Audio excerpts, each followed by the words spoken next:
in London, we did the theme on video.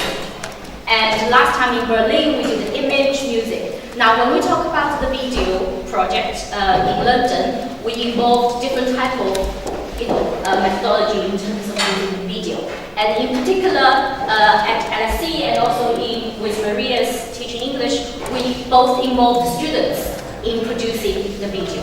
So because of that, we did a little meeting last year and we wanted to find out, so we did all that, we involved them, we produced the video. What actually do the students think? How do they perceive the experience? Whether they found it useful. So what we did is, last year I came here, we designed a questionnaire, okay? And we did a little research. So I think before I move on to my colleague to come back, focus on today's theme, it probably will be very useful to show you what we found out from our research.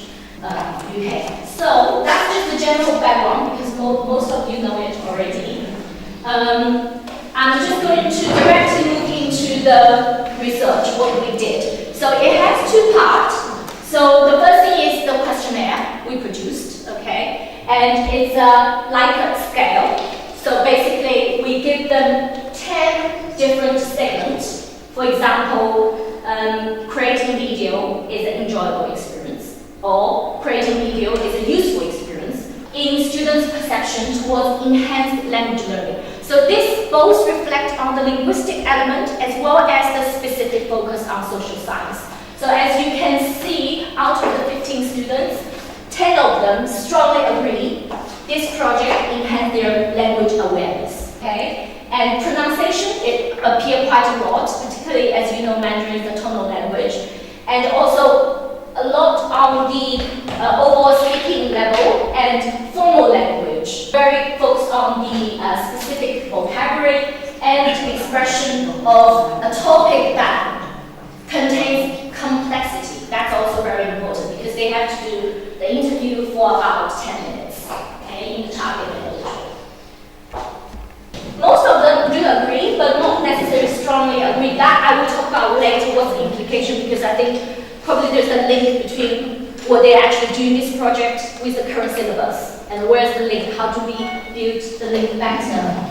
I think from this, I feel a bit more content that they are developing some skills would be useful for their future careers, despite they might not immediately think that way. So, this is the interview, so I can show you very quickly. So this is the last year students. So we didn't manage to do the questionnaire with them, but we interviewed them straight after the production. So they were still in the studio room where we did the recording. So motivated, and I obliged them to answer.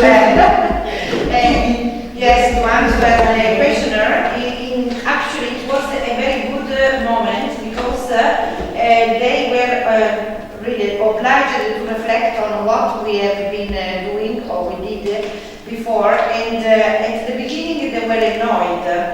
Then, when I explained them, at the end, they were happy because, as you said, they thought about the value of producing a video. And also, the first time they produced the video, I let them watch. They didn't like it. They themselves didn't like their performance.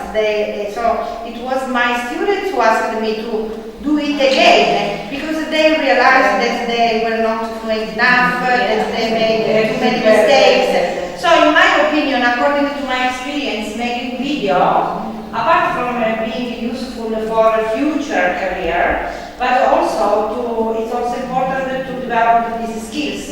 It is a form of self-assessment, which is very important, no? For those who want really to improve their communicative skills. So I was very happy to provide my students with the questionnaire. Good. As I mentioned at the beginning, my name is Ines, and together with Matteo and one of other colleagues who is not here at the moment, called Helen Meyer, we are what we call teaching and learning facilitators, which is teaching and learning support, and we also have an admin role as well in the language center. So we do a few things to support independent learning outside the classroom, but not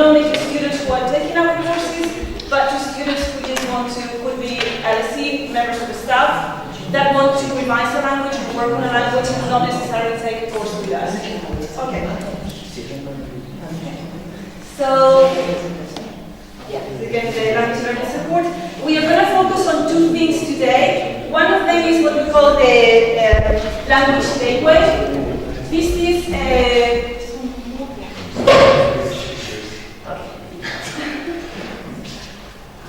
okay, so the language gateway is free online resources in 12 languages. This is just a collection of links that we have for resources online, which we think are relevant for our students. So rather than having just the whole web to search, we give them that facility to have a list. And then Matteo will be talking about something called IBAN, which is a new course that we are developing. It's pretty much just out of the oven, and so there are quite a few things that are new for our colleagues. And it's a course to promote independent language learning, language advising, and then Matteo will go deeper into that. Okay, so language gateway is a collection of links online. Okay, why online? Well, first of all, we monitored a bit the use of the resources that we had there. And basically, a whole year passed, and just very few students would turn out to use the grammar books, the dictionaries that we have there. So we decided to get rid of that, and everything is now online. The physical ones, as I said, they really weren't used. So with the online tools, we have different levels of interactivity, so different ways of approaching the different resources.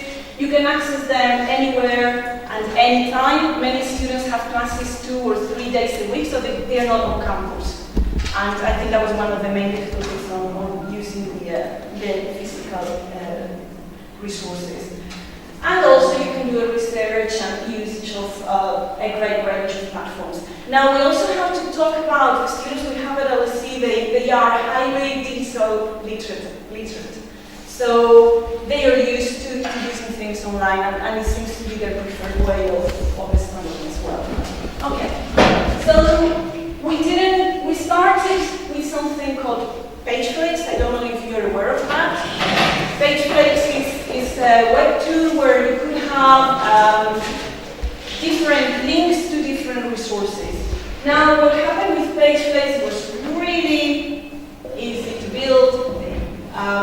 Very quick, easy access as well. It was visually quite appealing. You would have a page there and the different sections on the page to go to the different links that you're using on a day-to-day or character. But interestingly enough, and that goes for all the languages, the main use is on, they go more from the Facebook pages that we have. But we will be showing that it's actually good too. So we have the online resources, then we have discussion forums, and then work and study abroad pages. Because we're not like a degree, we don't have full degrees in languages. The work and study abroad is not usually developed. It's more that if we have some suggestion of a school or something, then it's added there. It's not something that we go deep into, because it's mainly for our part-time students, the extracurricular activities. So we just go for the English courses, and this is what the page looks like. So sometimes it's not a very appealing page. We have on the left-hand side, let's see if I can, this one here. We have different, the criteria we use is based on what we think is more useful for a student. So to be one of your external students, yeah, and have access to this didactic material, what procedure shall I have to follow? Send us an email and we'll give you access. So it's a one-to-one. We have about 200 external students, so it's quite easy to manage. So yeah, as Ines was saying, we kind of a drastic change in the sense that starting from a language center with lots of physical resources, we move into kind of digital, untouchable kind of dimension. And Still, we realize that students are not using these resources as much as we thought they would. And we started questioning ourselves why. And so we kind of went and reviewed all the resources. We tried to make it more pretty, how to improve and so on, but it didn't seem to make the trick. So what we did, we thought about that probably students are not really comfortable with the online resources in general. So they find it difficult to go online and find good resources. And even when they find good resources, they don't necessarily know how to use them to their full potential. So we thought about developing a course which would set them up as independent online learners. Important to say is that we don't want students to be shut in their room to learn a language. This is a way to complement the classes, the conversation practice with a native speaker that we already offer. So it's a kind of a blended learning approach. We want them to be able to study independently when they are online. And have all the tools, if you want, all the transferable skills that they need. So the aims of this course that we are launching in a few months' time are, as I said, to gain practical skills to become independent online language learners. So to find, to acquire all those skills and knowledge that will enable them to do so. In general, to develop digital literacy. So, yeah, I'm repeating myself, but the idea is really for them to be comfortable working in a digital environment by themselves. It's also an idea of lifelong learning because we want them, after finishing this course, even finishing their classes, to be able to carry on with the language learning. So we don't want them in June when classes finish to stop learning and then resume next October, but through the summer, we want them to carry on practicing the language. And because online resources are there all year long, So, what are the characteristics, the features of this course that we developed? It's non-language specific. So, what we have are basically guidelines to go through tasks, which are not language specific. The instructions are in English, but you can take this course in any language you want, but they do it at their own pace. So it's divided in tasks, as I will show you, and then do this at other pace they prefer. I really believe in the fact that each student has his own learning style, and in this way they will be able to organize their learning in the way they prefer. Yeah, and it's transferable. So other applications could be transferred to other subjects. So once you become an independent online language learner, you can become an independent learner in economics, in geography, anthropology. And it's also, it can be used also by teachers. If teachers want to become independent online teachers, they can use it too. So as I was mentioning, it's class-based. And in terms of digital literacy, students learn to build a new portfolio. So to build a kind of collection of all their work online, which is all in one place and neatly organized.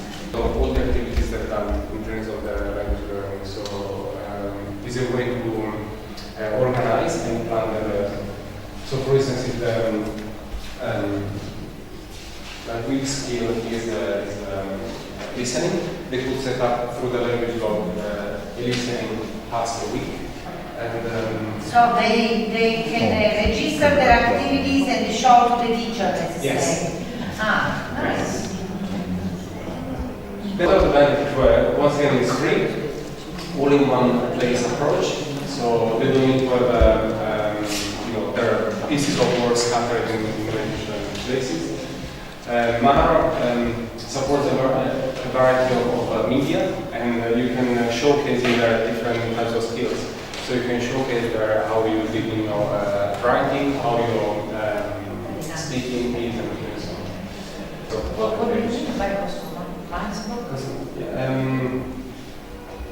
Customs? Yeah, you can personalize. You can personalize how it looks. Ah, okay. So we give it the layout. Yeah, the layout. Yes. That can be useful. And let's say, I mean, the course is very new, so, but what we hope is that as the course is set up, it will help for independent learners, but also it will be really easily to transfer to very specific language for this as well. Probably it's worth showing on Yeah. So we've seen the portfolio, which is the final product. Now we're going to show you what the student will see the first time they log into this website.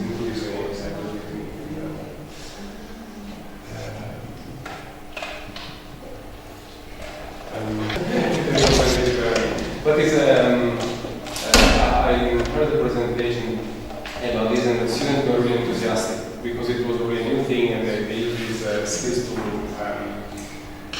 create apps also for their own interest. So it was a very good way to motivate them.